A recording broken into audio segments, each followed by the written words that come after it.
Hello guys, this is JJ. Welcome back to my channel. As I promised, this review is about Spider-Man Far From Home.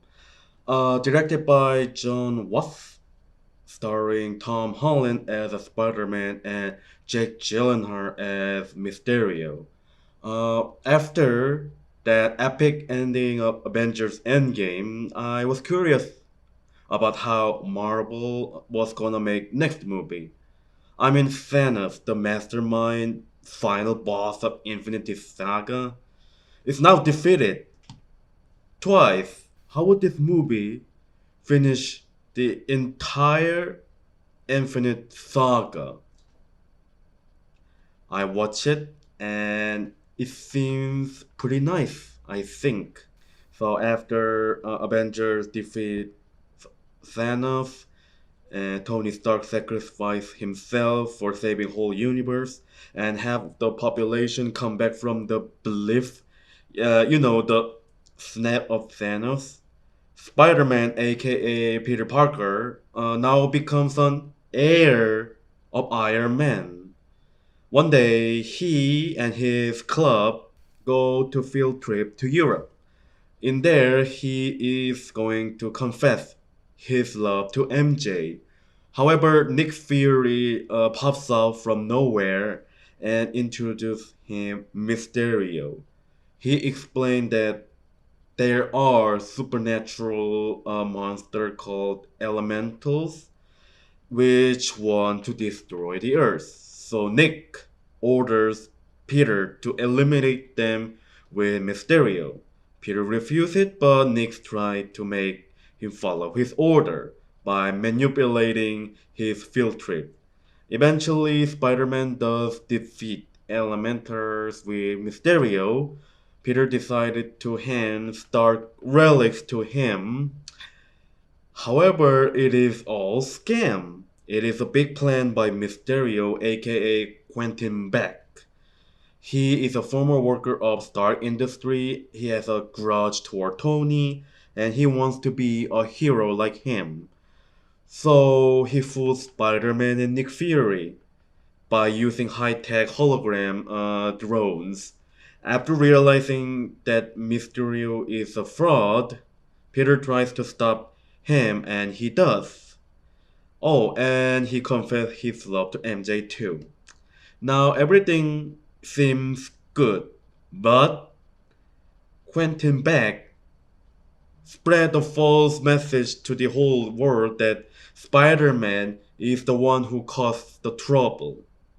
And Peter Parker shouts out, "What the This movie is a fine ending of Infinite Saga. It shows the result of defeating Thanos, and this is Iron Man. Also, it shows the unique aspects of Spider-Man movie series, like a adolescent life of teenagers, I guess.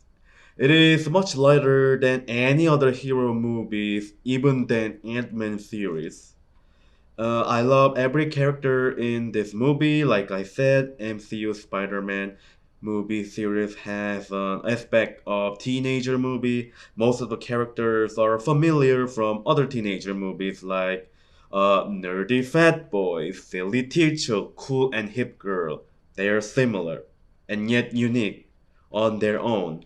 I like Peter Parker, aka Spider-Man, aka Night Monkey in this European virgin, I guess. Yeah, I know he is such an idiot who just hands down very important tech knowledge to a complete stranger, but he is still a child with the heart of hero. I like Ned. He is such a charming sidekick in every perspective. I like MJ, her snarky and cynical attitude with caring heart are undeniably adorable, I must say. Oh, and I like J. Jonah Jameson cameo at the first post-credit scene. It's been truly a while to see him. Not only that, J.K. Simmons himself acted him again. Yeah, just like in classic Tobey Maguire's Spider-Man series. It was such a treat. But I like Mysterio the most. I found very fascinating that using drones for making hyper realistic illusions, there is some sci fi elements which actually can be true in the, well, near future. There is a hallucination scene that really makes this movie horror. Seriously, that illusion scene is some trippy nightmare like that pink parade on parade in Dumbo.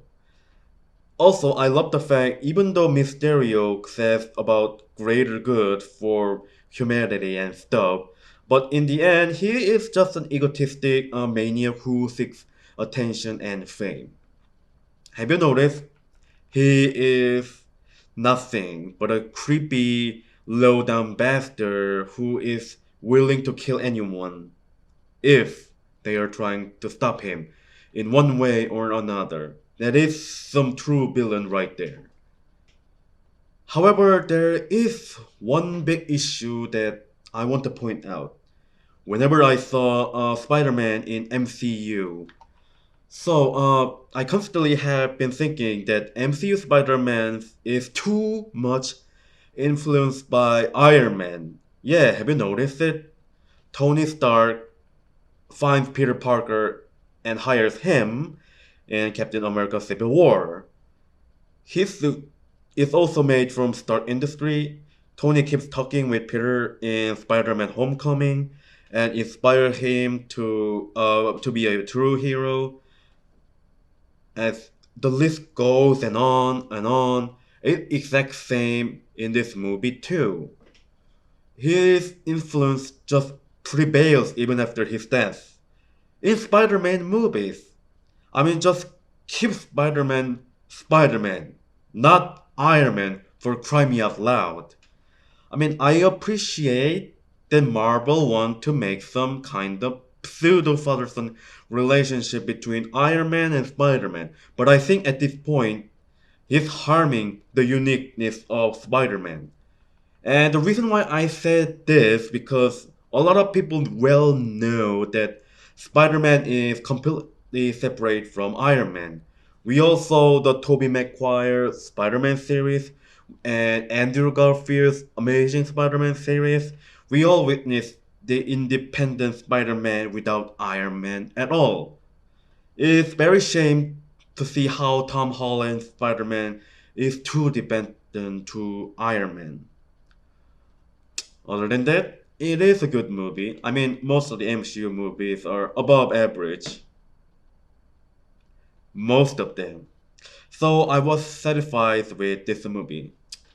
Although I heard that there was a conflict between Disney and Sony about the Spider-Man distribution, I don't know. So there is a high chance that Spidey will not be in future MCU anymore. What a bullcrap. Come on, Marvel without Spidey? That's a big no-no. Anyway, I will rate this movie 4.5 out of 5. Thank you guys for watching this.